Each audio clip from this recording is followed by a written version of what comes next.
हाय, इस वीडियो के अंदर हम कवर करेंगे पोस्ट कंपैरेटिव एडमिनिस्ट्रेशन ग्रुप। मतलब कंपैरेटिव एडमिनिस्ट्रेशन ग्रुप के बाद कौन से फेजेस आते हैं, ये हम मेनली इस वीडियो के अंदर कवर करेंगे।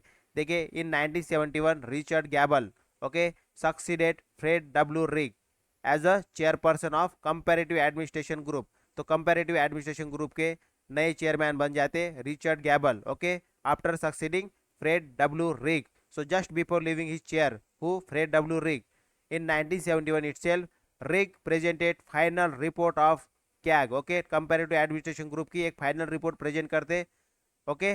मेनली ये रिलेटेड होता है performance to the American Society for Public Administration, okay. तो ये जो फाइनल रिपोर्ट है कैग की, ठीक है, कैग के परफॉर्मेंस की, ये कहाँ पे पुटअप करते to the American Society for Public administration and the Ford Foundation को भी ये प्रेजेंट करते।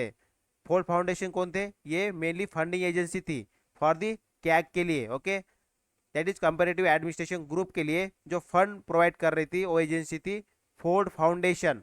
और ये किसकी स्टडी करती थी? कैग। ये कैग स्टडी करती थी American Society for Public administration की स्टडी करने के लिए मेनली ये बॉडी बनाई गई थी। अब जब ये 1971 में जो रिग है वो अपनी फाइनल रिपोर्ट प्रेजेंट करते अबाउट दी कैग, कैग से रिलेटेड अपनी एक फाइनल रिपोर्ट बनाते और वो प्रेजेंट करते to the American Society for Public Administration, okay. So when when finance assistant to the CAG staff, its activity were taken over by the newly created section for international and comparative administration, okay, of the American Society for Public Administration। तो CAG खत्म हो गया, अभी बन गया नया संस्था that is section for international and comparative administration, okay. तो ये नई संस्था बन जाती, क्यों? क्योंकि इसका जो फाइनेंस था, ये एजेंसी दैट इज कैग का जो फाइनेंस था वो फोर्ड फाउंडेशन ने स्टॉप कर दिया था, इसीलिए ये नया जो है नया फाउंडेशन बनता है, नया एजेंसी बनता है for studying the American Society of Public administration.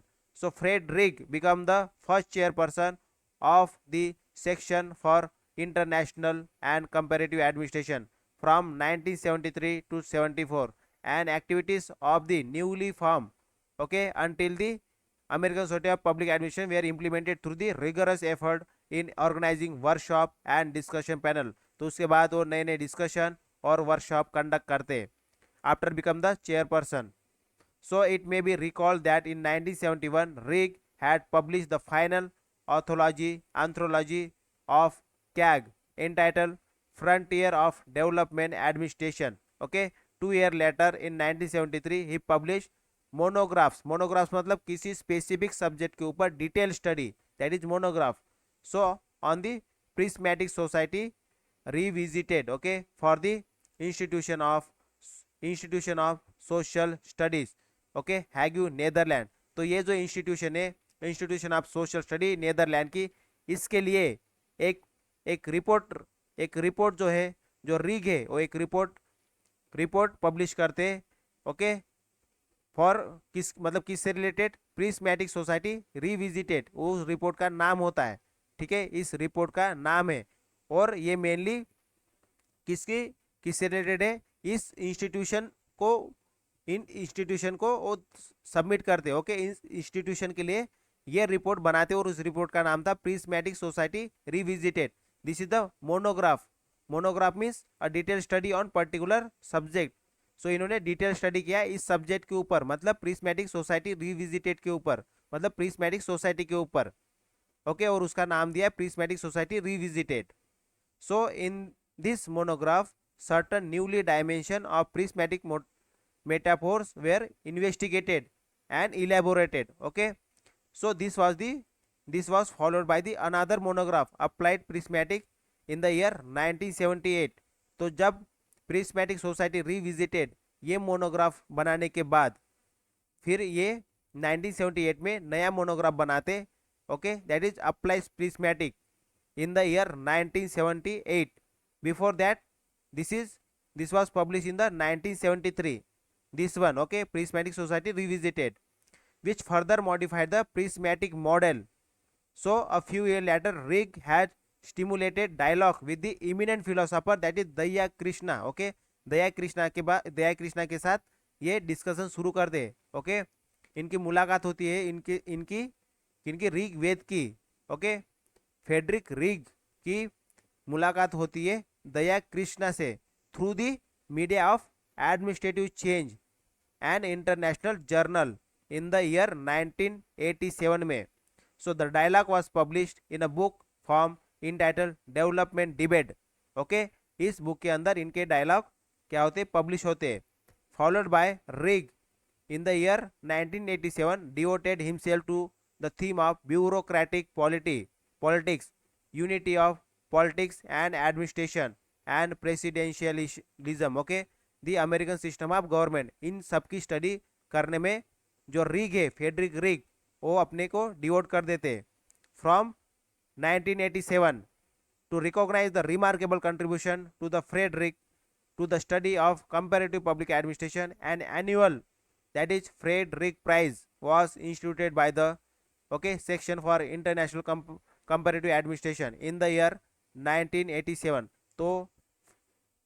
तो फ्रेडरिक की याद में ये नया प्राइज शुरू कर देता है.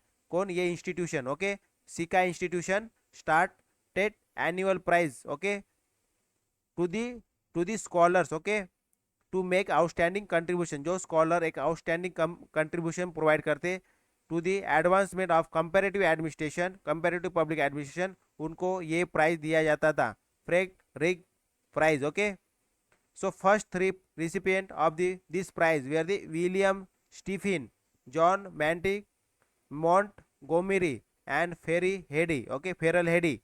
So these were the 3 first recipient, okay, first 3 recipient of this prize. So Rick continued to serve the discipline of comparative public administration until he passed away on 9th February 2008. But his legacy continued to inspire scholars of comparative public administration. Okay, so this was all about the post comparative administration group. मतलब comparative administration group जब खत्म होता है उसके बाद क्या क्या होता है, सबसे पहले तो एक संस्था बनती है, that is the section for international and comparative administration. Okay, और इसके जो चेयरपर्सन होते वो कौन होते? फ्रेड डब्ल्यू रिग होते. एंड उसके बाद वो काफ़ी ज़्यादा इसके ऊपर स्टडी करते और अपनी ये स्टडी जो है मेनली ये प्रिस्मेटिक सोसाइटी को स्टडी करते. और उन्होंने ये जो एक नया एक मोनोग्राफ बनाया इन the year 1973, that is prismatic society revisited. और ये किसके लिए बनाया था? ये mainly institution for social study के लिए बनाया था, जो कि नीदरलैंड की इंस्टीट्यूशन थी. ओके, इस तरह से. और फिर उसके बाद अप्लाइज प्रिस्मेटिक इन 1978 में बनाते. देन उनकी मुलाकात होती है दया कृष्णा से इन the year 1987. Okay, through the media of administrative change and international journal से.